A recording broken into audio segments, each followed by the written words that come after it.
사도신경으로 신앙 고백 드림으로 새벽 예배 시작합니다. 전능하사 천지를 만드신 하나님 아버지를 내가 믿사오며 그 외아들 우리 주 예수 그리스도를 믿사오니 이는 성령으로 잉태하사 동정녀 마리아에게 나시고 본디오 빌라도에게 고난을 받으사 십자가에 못 박혀 죽으시고 장사한 지 사흘 만에 죽은 자 가운데서 다시 살아나시며 하늘에 오르사 전능하신 하나님 우편에 앉아 계시다가 저리로서 산자와 죽은 자를 심판하러 오시리라. 성령을 믿사오며 거룩한 공회와 성도가 서로 교통하는 것과 죄를 사하여 주시는 것과 몸이 다시 사는 것과 영원히 사는 것을 믿사옵나이다. 아멘. 이 아침에 우리에게 주시는 하나님의 말씀은 잠언 24장 1절로 22절 말씀까지입니다. 잠언 24장 1절에서 22절 말씀까지. 우리 말씀 찾으셨으면 한 목소리로 같이 읽습니다. 너는 악인의 형통함을 부러워하지 말며 그와 함께 있으려고 하지도 말지어다. 그들의 마음은 강포를 품고 그들의 입술은 재앙을 말함이니라. 집은 지혜로 말미암아 건축되고 명철로 말미암아 견고하게 되며 또 방들은 지식으로 말미암아 각종 귀하고 아름다운 보배로 채우게 되느니라. 지혜 있는 자는 강하고 지식 있는 자는 힘을 더하나니 너는 전략으로 싸우라. 승리는 지략이 많음에 있느니라. 지혜는 너무 높아서 미련한 자가 미치지 못할 것이므로 그는 성문에서 입을 열지 못하느니라. 악행하기를 꾀하는 자를 일컬어 사악한 자라 하느니라. 미련한 자의 생각은 죄요 거만한 자는 사람에게 미움을 받느니라. 네가 만일 환난 날에 낙담하면 네 힘이 미약함을 보임이니라. 너는 사망으로 끌려가는 자를 건져주며 살육을 당하게 된 자를 구원하지 아니하려고 하지 말라. 네가 말하기를 나는 그것을 알지 못하였노라 할지라도 마음을 저울질하시는 이가 어찌 통찰하지 못하시겠으며 네 영혼을 지키시는 이가 어찌 알지 못하시겠느냐. 그가 각 사람의 행위대로 보응하시리라. 내 아들아 꿀을 먹으라. 이것이 좋으니라. 송이꿀을 먹으라. 이것이 네 입의 단이라. 지혜가 네 영혼에게 이와 같은 줄을 알라. 이것을 얻으면 정령이 네 장래가 있겠고 네 소망이 끊어지지 아니하리라. 악한 자여 의인의 집을 엿보지 말며 그가 쉬는 처소를 헐지 말지니라. 대저 의인은 7번 넘어질지라도 다시 일어나려니와 악인은 재앙으로 말미암아 엎드러지느니라. 네 원수가 넘어질 때 즐거워하지 말며 그가 엎드러질 때에 마음에 기뻐하지 말라.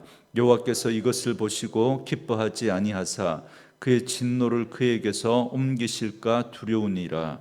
너는 행악자들로 말미암아 분을 품지 말며 악인의 형통함을 부러워하지 말라.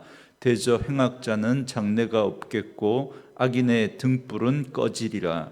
내 아들아 여호와의 왕을 경외하고 반역자와 더불어 사귀지 말라. 대저 그들의 재앙은 속히 임하리니 그 둘의 멸망을 누가 알랴. 아멘. 오늘은 함께 읽으신 잠언 24장 1절로 22절 말씀을 중심으로 악인의 형통을 바라보는 지혜라는 제목의 말씀으로 잠시 은혜를 나누겠습니다. 잠언 3부의 말씀, 현자들의 36교훈집의 말씀을 계속해서 살펴봅니다. 오늘 말씀은 제19교훈에서 30교훈까지 다양한 교훈들의 말씀을 하고 있습니다. 먼저 19교훈은 오늘 본문 1절 2절 말씀인데요, 악인을 선망하지 말고 그들과 교제하지 말 것을 교훈합니다. 악인은 어떤 자입니까? 2절에 보니까 그들의 마음은 강포를 품고 그들의 입술은 재앙을 말함이니라 그럽니다. 악한 자들의 마음은 강포를 품고 있습니다. 말과 행동이 우악스럽고 사나운 것을 강포라고 합니다. 또한 악한 자들의 입술은 재앙을 말합니다. 그들의 입에서 나오는 말은 거짓과 중상모략으로 다른 사람들을 해치고 상하고 멸망시키는 말입니다. 따라서 이들과 함께 한다는 건 결국 그 악한 행위에 동조하는 것이고, 악한 자들이 하나님의 심판과 멸망을 당할 때에 함께 그 진노를 받게 될 것입니다. 그러므로 악인을 동경하지 말고 그들과 함께 하지 않는 것이 지혜입니다. 그리고 제20교훈은 3절과 4절 말씀인데요, 지혜야말로 우리의 참된 성공과 평안과 번영을 가져다 준다는 사실을 말씀해 주면서 그것이 마치 집을 짓는 것으로 비유해 주고 있습니다. 인생의 집을 짓는 아주 주요한 건축 재료로 지혜와 명철과 지식을 말합니다. 그럴 때 우리의 인생의 집에 하나님의 보배가 가득하게 될 것을 말씀합니다. 5절 말씀해 보니까 지혜 있는 자는 강하고 지식 있는 자는 힘을 더하나니 그럽니다. 마치 기드온의 300 용사가 미디안 대군을 이긴 것처럼 하나님이 주신 지혜와 지식은 우리의 인생을 승리자로 만들어 줍니다. 그러므로 삶의 중요한 결정을 내려야 할 때, 그리고 어떤 중요한 일을 시작할 때 우리는 내 생각과 판단으로만 하는 것이 아니라 하나님 앞에 간절히 기도하고 하나님의 뜻을 구하고 하나님의 뜻에 합당한 모습으로 결정을 해 나아갈 때 그 인생 가운데 하나님이 함께 하시고 실패하는 인생이 아니라 하나님이 그 인생을 성공하는 인생으로, 승리하는 인생으로 인도해 주실 줄 믿습니다. 그래서 22교훈으로 미련한 자는 결코 지혜에 미칠 수 없을 것임을 이어서 말씀하고 있습니다. 7절 말씀해 보니까 지혜는 너무 높아서 미련한 자가 미치지 못할 것이므로 그는 성문에서 입을 열지 못하느니라 그럽니다. 성문은 사람들이 많이 모이는 곳을 말합니다. 고대 근동 지방에서는 성문에서 중요한 두 가지 일이 이루어졌는데 그것은 재판과 사람을 가르치는 일입니다. 이게 성문에서 행해지는 중요한 일이었습니다. 그래서 지혜 있는 자들만이 성문에서 입을 열 수 있었습니다. 이 말은 무슨 말이냐면 공동체에서 그 지혜로 인정을 받았음을 말해주는 겁니다.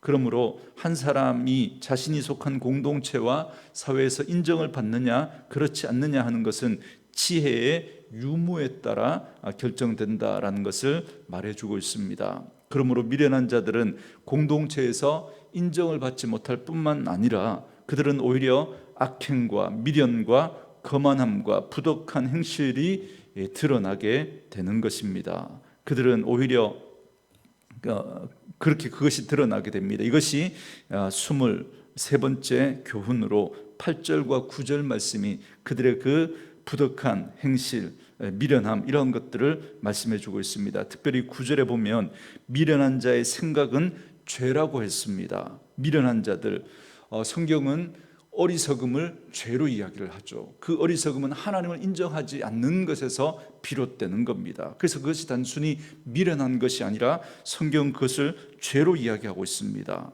그래서 하나님을 경외하지 않는 자들은 하나님을 업신여기기 때문에 함부로 말하고 함부로 행동을 할 수밖에 없습니다. 그래서 그들의 삶의 방향은 잘못된 길로 나아가게 되는 것입니다. 그래서 그들은 거만하여 자기의 생각에 따라 인생을 살아갑니다. 그렇지만 지혜로운 사람은 절대로 자기 생각대로 자기 감정대로 행하지 않습니다.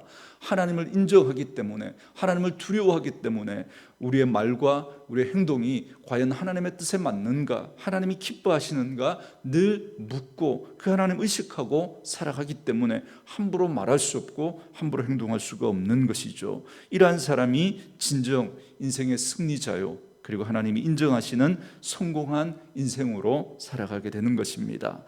그리고 계속해서 10절은 제24교훈으로 낙심과 좌절에 대해서 경계하며 말씀합니다. 10절에 보니까 네가 만일 환난 날에 낙담하면 네 힘이 미약함을 보임이니라 그럽니다.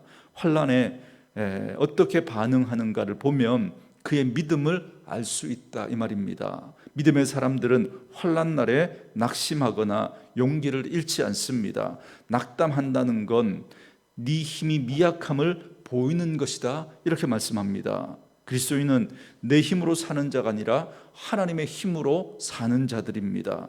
전능하신 하나님이 우리의 힘이 되시고 우리의 능력이 되시고 반석과 요새가 되시고 피할 산성과 구원의 뿔이 되십니다. 이 사실을 우리가 믿고 알기에 낙담하지 않습니다.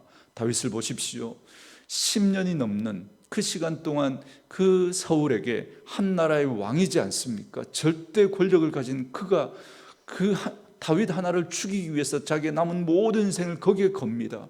여러분, 어떻게 살아갈 수 있습니까? 그러나 다윗이 그런 상황 속에서도 낙심하지 않고 살아갈 수 있었던 건 하나님이 그의 힘이고 능력이고 반석이고 요새고 피할 산성이고 구원의 뿌리심을 믿고 하나님을 의지하였기 때문에 그가 살 수 있었던 것이죠. 그렇지만 낙심하는 자는 자신의 미약함, 힘을 의지하며 살아갑니다. 그러다가 한계에 부딪히면 결국 쓰러지고 마는 것입니다. 계속해서 25교훈은 11절에서 12절 말씀으로 억울한 일을 당한 자를 구원해 주어야 할 것을 말씀합니다. 죄가 없는 사람이 누명을 쓰고 억울한 일을 당하는 경우가 있습니다. 만약에 내가 그 사람의 결백함을 알고 있다면 그를 위해 증인의 의무를 다해야 함을 말씀하고 있습니다. 12절에 보면 그런데 만약 증인의 의무를 다하지 않는다면 하나님의 심판이 임하게 될 것입니다. 내가 이 사실을 알고 있는데도 그것이 뭔가가 두려워서 위협 앞에서 입을 열지 않는 것도 하나님은 죄라고 말하는데, 여러분, 위증하는 것, 이건 얼마나 악한 것이겠습니까? 진실을 증언하다가 손해를 보고 불이익과 핍박을 당하는 그런 일이 있을 수 있습니다. 그러나 우리는 사람을 두려워하지 말고 하나님을 두려워함으로 억울한 일을 당하는 그러한 자들을 도와주어야 함이 바로 오늘 25교훈에서 말씀해 주고 있습니다. 그리고 13절과 14절은 26교훈으로 지혜를 꿀로 비유하면서 지혜를 적극적으로 추구할 것을 말씀합니다. 먼저 꿀을 먹으라고 말씀하면서 지혜가 꿀과 같다, 그렇게 말씀한 후에 이렇게 말합니다. 14절에 지혜가 네 영혼에게 이와 같은 줄을 알라. 이것을 얻으면 정령이 네 장래가 있겠고 네 소망이 끊어지지 아니하리라, 그럽니다. 꿀은 우리 몸에 아주 유익합니다. 그 효능과 장점이 셀 수 없이 많습니다. 지혜가 바로 우리 영혼의 꿀과 같이 좋은 것이다, 그렇게 말씀하고 있습니다. 특별히 송이꿀은 하나님의 말씀을 의미합니다. 그러므로 지혜를 얻는 자, 하나님의 말씀에 귀를 기울이는 자는 장래가 있고 소망이 있을 것임을 말씀해 주고 있습니다. 특별히 여기서 영혼의 소망을 특히 부각시킵니다. 그러므로 하나님의 말씀으로서의 이 지혜는 세상 지혜가 아니죠. 하나님의 말씀에서부터 비롯되어지는 이 지혜는 이 땅에서의 삶에서도 유익할 뿐만 아니라 무엇보다 하나님의 자녀로서 우리가 이 땅을 살아가는데 반드시 필요한 그것이 바로 이 하나님의 말씀이고, 그 하나님의 말씀을 붙들고 살아갈 때 그런 영적인 축복이 우리에게 있을 것임을 말씀해 주고 있습니다.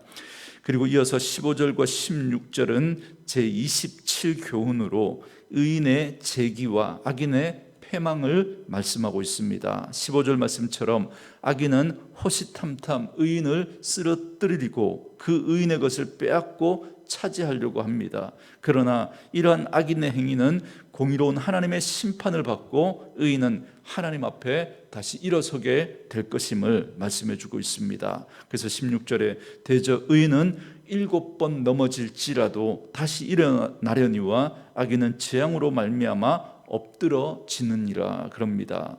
우리는 의인이 승리하게 될 것이라고 하는 이 사실을 분명히 알고 있습니다. 왜냐하면 하나님은 공의의 하나님이시기 때문에 그렇습니다. 그리고 이 7이라는 숫자는 성경에서 완전수이지 않습니까? 7번 넘어진다는 건 더 이상 회복이 불가능할 정도로 그렇게 완전히 무너졌다는 걸 말하고 있습니다. 그러나 하나님을 믿음으로 바라보는 그러한 사람은, 의인은 이러한 완전한 패배 가운데서도 하나님이 반드시 그를 일으키신다는 걸 말씀해 주고 있습니다. 그리고 17절과 18절은 제28교훈인데요.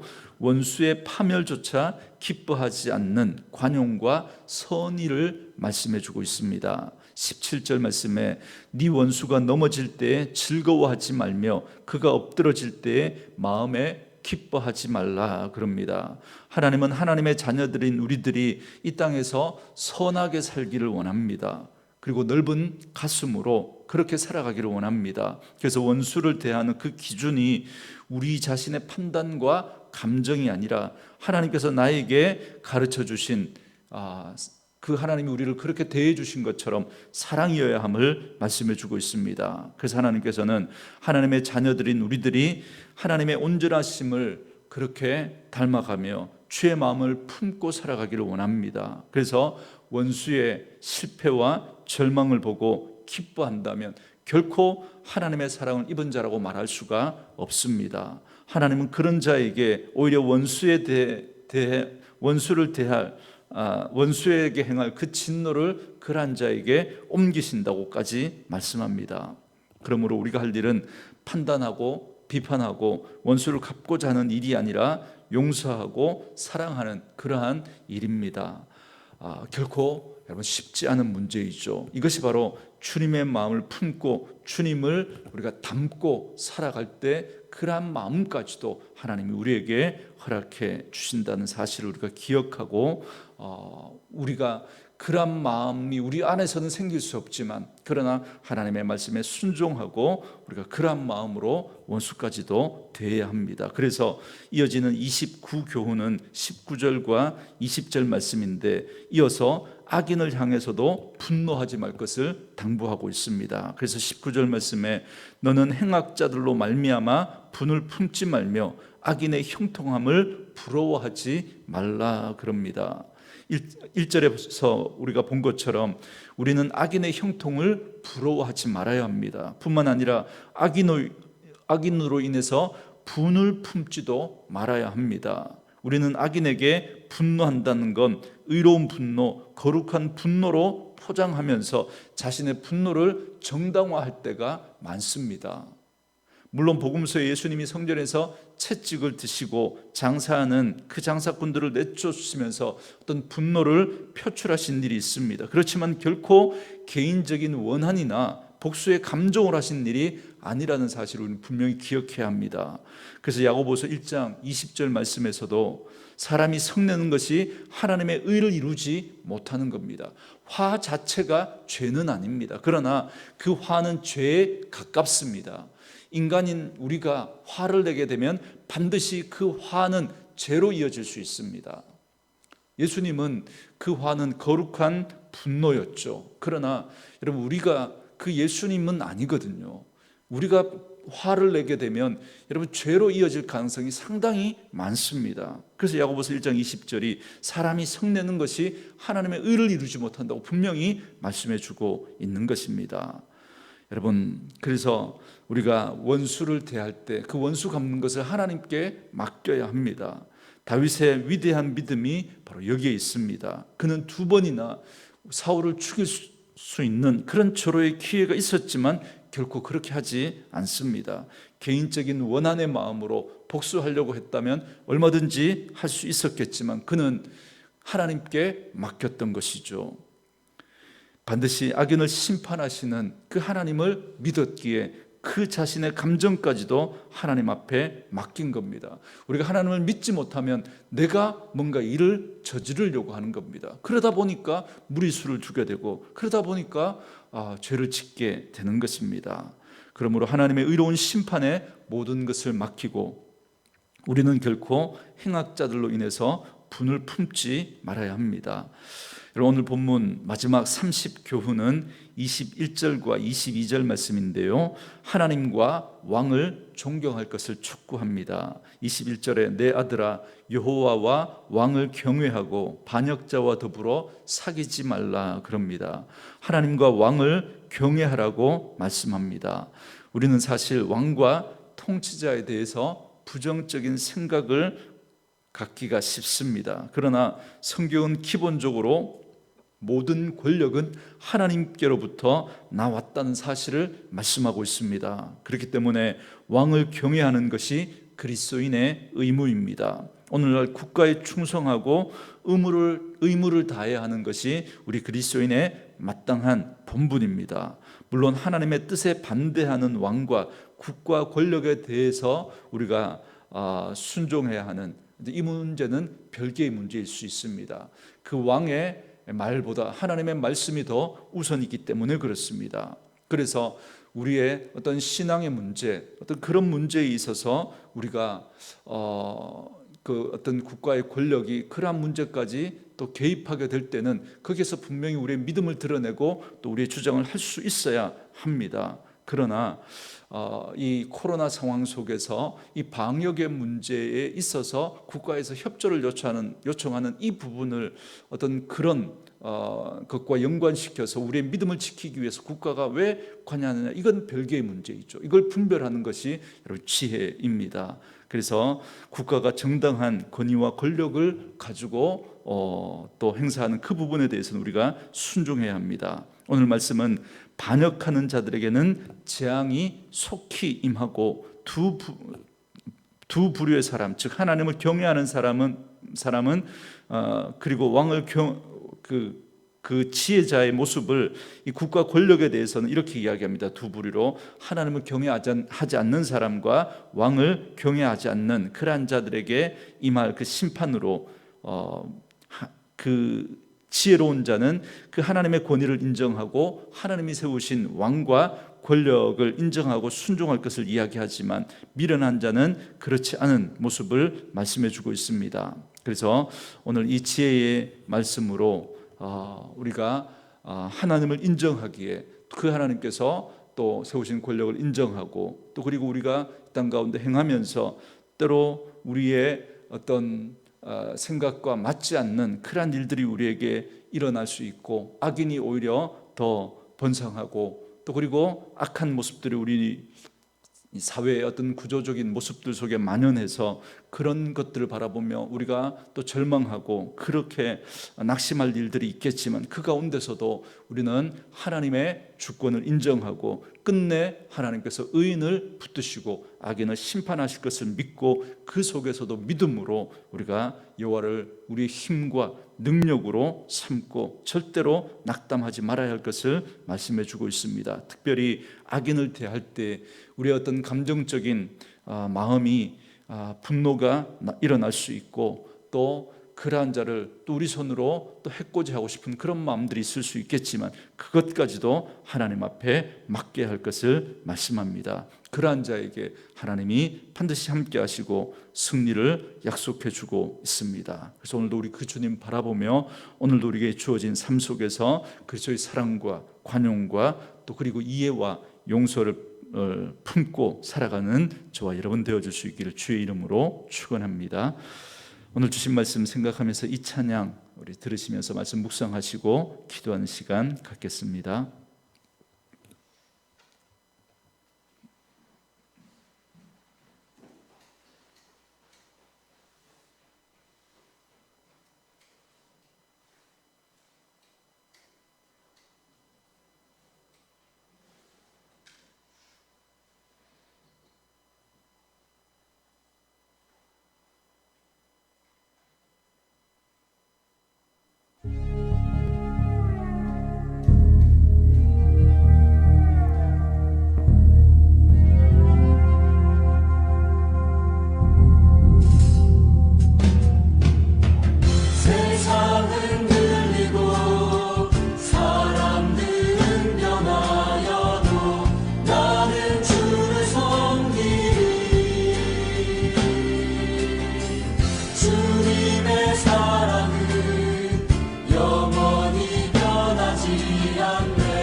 말미암아 살리라